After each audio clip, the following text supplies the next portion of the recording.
아가서 5장 2절에서 8절 말씀 다 같이 합독하겠습니다. 내가 잘지라도 마음은 깨었는데 너희 사랑하는 자의 소리가 들리는구나. 문을 두드려 이르기를 나의 누이, 나의 사랑, 나의 비둘기, 나의 완전한 자여, 문을 열어다오. 내 머리에는 이슬이, 내 머리털에는 밤이슬이 가득하였다 하는구나. 내가 옷을 벗었으니 어찌 다시 입겠으며 내가 발을 씻었으니 어찌 다시 더럽히자마는 내 사랑하는 자가 문틈으로 손을 들이밀매 내 마음이 움직였어. 일어나 내 사랑하는 자를 위하여 문을 열 때 모략이 내 손에서 모략의 즙이 내 손가락에서 문빗장에 떨어지는구나. 내가 내 사랑하는 자를 위하여 문을 열었으나 그는 벌써 물러갔네. 그가 말할 때 내 혼이 나갔구나. 내가 그를 찾아도 못 만났고 불러도 응답이 없었노라. 성안을 순찰하는 자들이 나를 만나매 나를 쳐서 상하게 하였고 성벽을 파수하는 자들이 나의 겉옷을 벗겨 가졌도다. 예루살렘의 딸들아, 너희에게 내가 부탁한다. 너희가 내 사랑하는 자를 만나거든 내가 사랑함으로 병이 낫다고 하려무나. 아멘. 사람이 여러 사람들과 같이 어울려 살다 보면 별것도 아닌 걸로 싸우게 되고 때론 주도권 싸움도 하게 되면서 좋게 시작된 인간관계도 시간이 지나면 안 좋은 모습을 보게 됩니다. 가정도 회사도 또한 우리가 맺고 있는 모든 인간관계도 다 그렇지 않습니까? 특히 핸드폰이나 카톡을 통해 소식이 옛날보다 더 빨리 전해지는 지금 세대에서는 더욱더 그러한 소식들이 잘 전해지고 잘 들려오는 것 같습니다.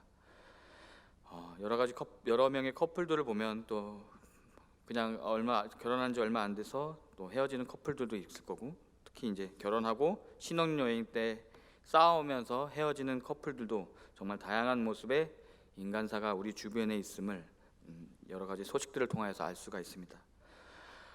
오늘 본문의 전 문맥에서는 정말 신부가 그토록 바라던 결혼식에 이어 주변 지인들과 피로연동을 통해서 잘 마쳤다는 내용으로 끝이 납니다.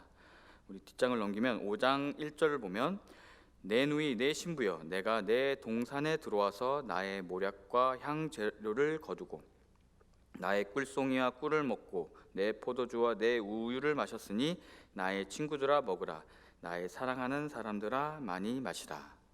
전장에서 결혼한 신랑과 신부는 완벽한 모습으로 그렇게 결혼의 그런 완벽한 모습을 보여주었습니다.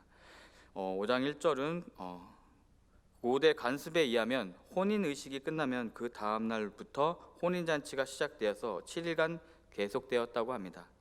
그러한 것처럼 얼마나 즐거웠으면 우리 결혼식에서도 피로연이라는 것을 하지 않습니까?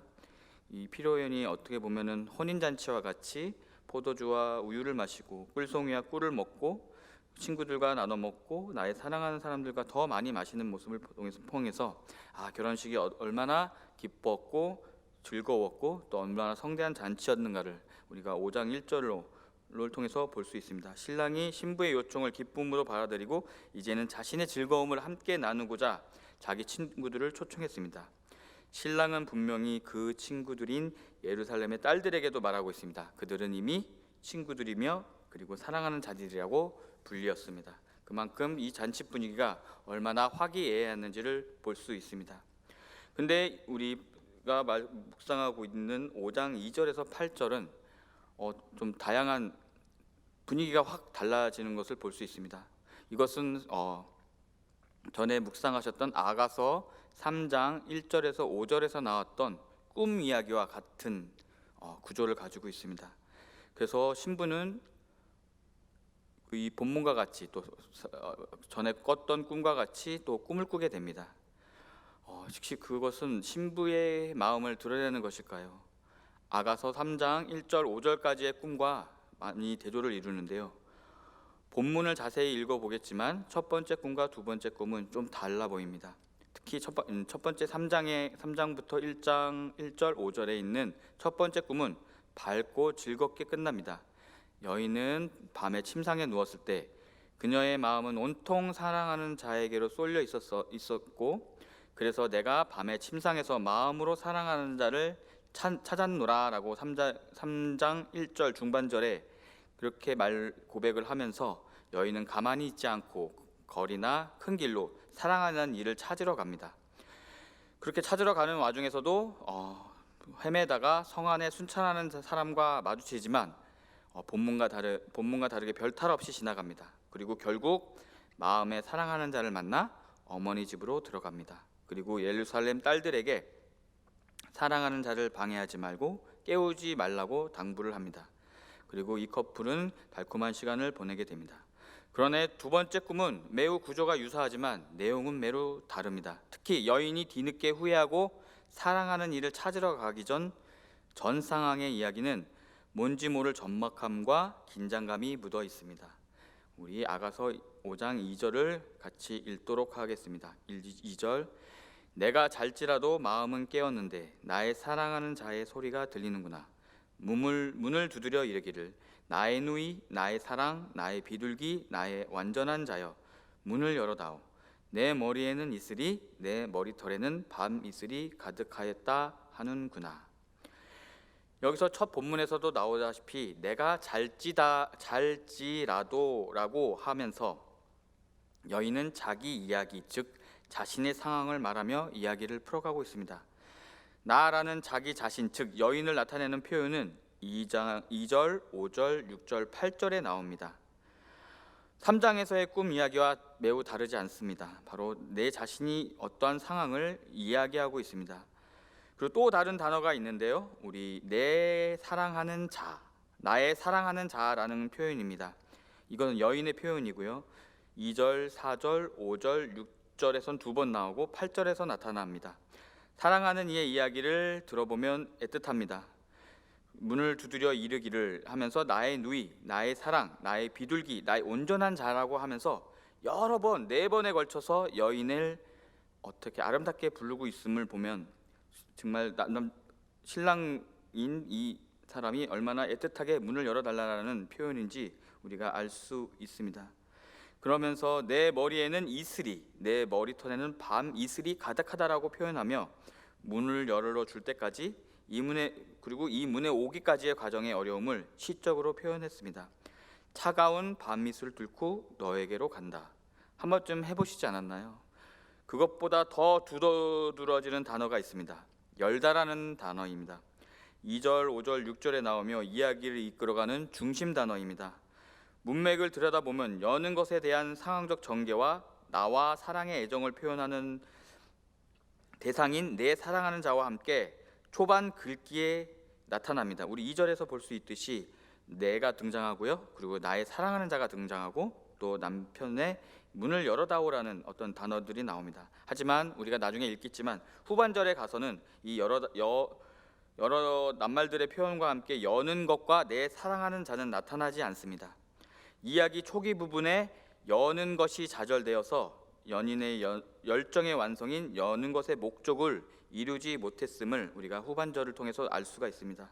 그리고 여인의 자기 변명이 나옵니다. 우리 3절을 다 같이 읽겠습니다. 내가 옷을 벗었으니 어찌 다시 입겠으며 내가 발을 씻었으니 어찌 다시 더럽히랴마는. 여인의 입을 통해서 자신이 후에 나올 여인의 상황을 다시금 전해 듣게 됩니다. 어떻게 보면은 2절에서 내가 잘지라도 마음은 깨었는데 그렇다고 갑자기 문을 두드리니까 다시 옷을 어떻게 입고 또 다시 어떻게 발을 더럽히지라는 어떤 변명 같은 느낌이 듭니다. 내가 잘지라도 마음은 깨었는데 어찌 다시 입겠으며 어찌 다시 더럽히냐라마는 이라면서 이렇게 문장을 이어서 읽어보면 앞으로 있을 전개에 대한 변명처럼 들립니다. 우리 4절과 5절을 같이 읽겠습니다. 4절 내 사랑하는 자가 문틈으로 손을 들이밀매 내 마음이 움직여서 5절 일어나 내 사랑하는 자를 위하여 문을 열 때 모략이 내 손에서 모략의 즙이 내 손가락에서 문빗장에 떨어지는구나 하면서 그 상황을 다시금 이어갑니다. 내 사랑하는 자가 문틈으로 손을 들이밀매 내 마음이 움직여서 문틈으로 자신의 손을 내밀며 간절히 여인을 보기 위한 남자의 적극성이 느껴집니다. 간절히 원하는 또 사랑하는 여인에게 닿고 싶은 그의 간절한 마음을 표현하고 있습니다. 그 간절함에 여인도 마음이 변한 듯합니다. 드디어 사랑하는 이를 위해서 마음을 먹고 일어나 문을 열었습니다. 근데 문을 열 때 모략이라는 단어가 눈에 들어옵니다. 그것은 사랑하는 자가 입시를 거부하는 아내에게 자기가 왔다 갔다는 표시로 부어놓은 듯 보입니다. 특히 모략은 값비싼 상품으로 사랑하는 자가 솔로몬 왕인 것을 암시합니다.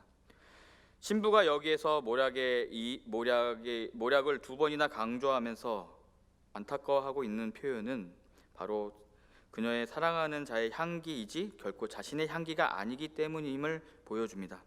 본문의 여러 가지 표현들 중 공통점이 하나 있습니다. 그것은 모략이 내 손에서 내 손가락으로, 또 아까 3절, 2절에서 3절에서 나왔듯이 내 남자의 머리에 이슬에서 밤 이슬로 구체화되어 가고 있습니다. 구체화되어 표현되어 있습니다.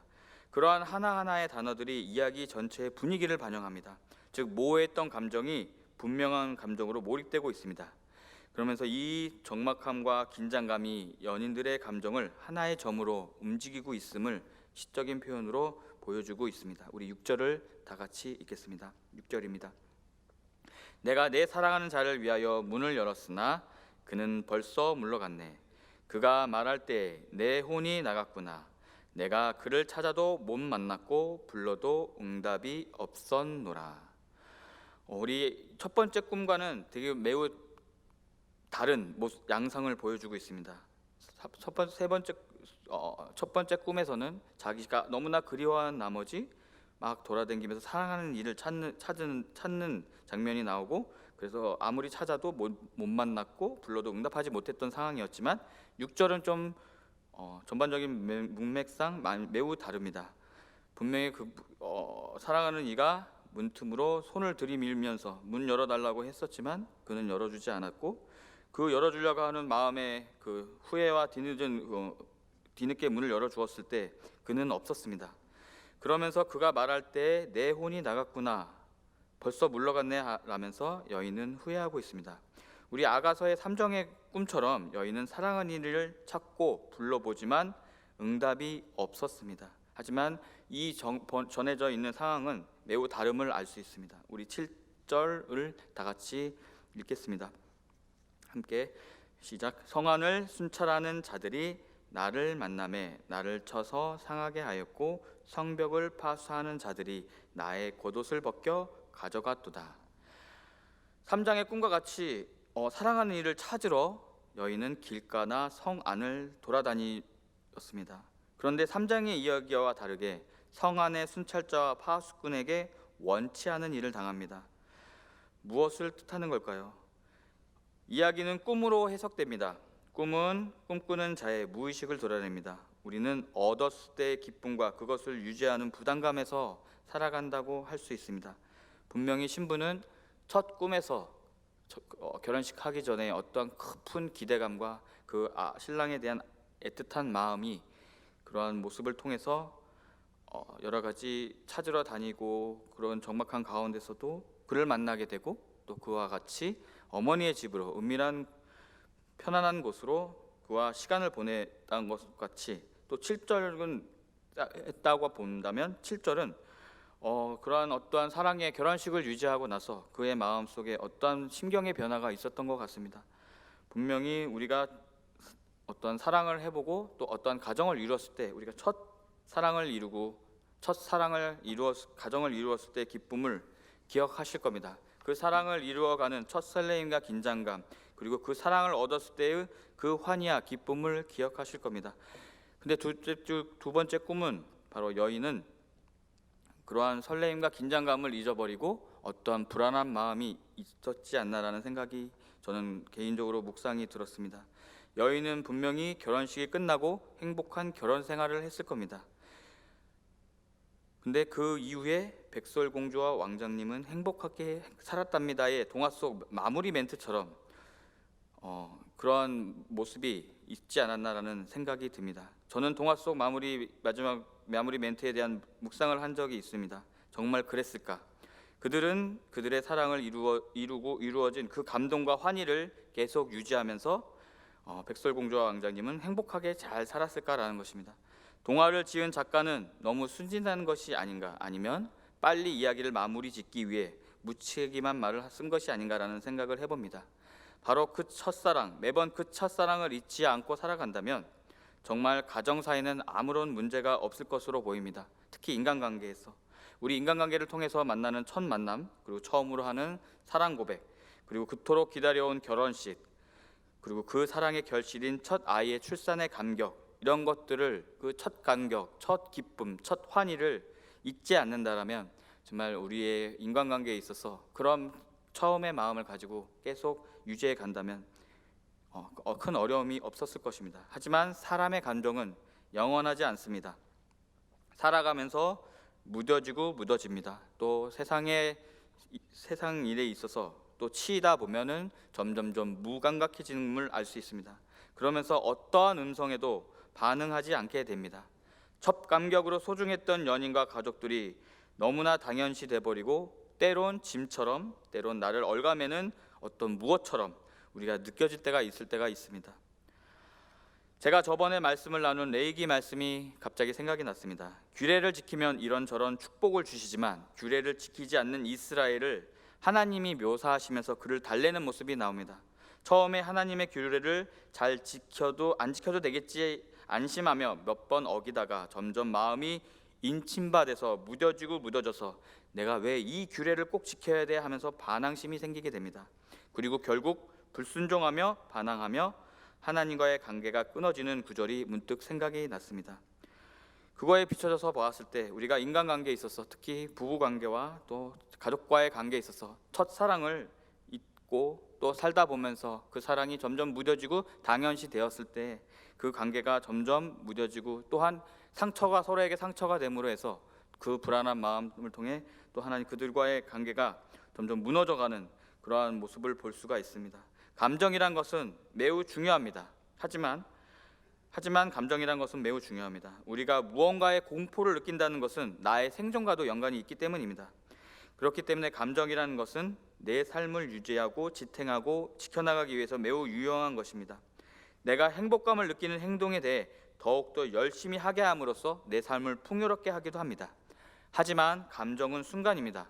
어떠한 상황에서도 동요되지 않는 굳은 생각에 집중해야 됩니다. 그것은 우리에게 있어서 주님의 말씀입니다. 말씀에 비추어서 사는 삶을 살아야 합니다. 그래야 흔들리지 않고 내 순간적인 감정에 동요되지 않고 주님이 명하신 대로 살아갈 수 있습니다. 우리 마지막 9절 8절을 다 같이 읽겠습니다. 8절 예루살렘의 딸들아 너희에게 내가 부탁한다. 너희가 내 사랑하는 자를 만나거든 내가 사랑함으로 병이 낫다고 하려무라. 7절을 통해서 여인은 어떠한 불행을 겪었는지 우리는 구체적으로 알 수 없습니다. 하지만 8절을 보면 그렇게 부정적이지 않습니다. 8절을 통해서 여인은 어떠한 원망도 자책도 하지 않는 듯 보입니다. 그냥 내가 사랑하는 이를 내가 사랑하고 있구나라고 더 절실히 느꼈던 것 같습니다. 그래서 사랑하는 이를 만나거든 내가 사랑함으로 그 사랑하는 이를 더욱더 그리워하고 있어서 마음이 아프다라는 고백으로 이 꿈을 마치고 있습니다. 실수나 잘못으로 우리는 관계를 그르칠 수 있습니다. 그 상황에서 우리는 그러한 실수와 잘못을 묵상하지 않길 바랍니다. 또 그러한 관계와 실수를 통해서 불행을 묵상하지 마십시오. 선순환될 수 있는 감정에 더욱더 치열하게 매달려야 합니다. 그리고 다음에는 그 상황을 놓치지 않고 우리가 행해야 된다는 것을 알 수 있습니다. 후회와 자책은 순간적으로 자신의 마음을 표현하며 맺혀져 있는 마음을 하소연하고 토로낼 수는 있지만 근본적인 생각을 놓지 말아야 합니다. 어떠한 상황이 닥치더라도 언제나 그 첫 번째 사랑을 잃지 않아야 합니다. 우리가 믿음 생활을 통해서 삶을 살아갈 때 정말 많은 일들이 있고 또 주님과의 사랑이 멀어질 때도 있습니다.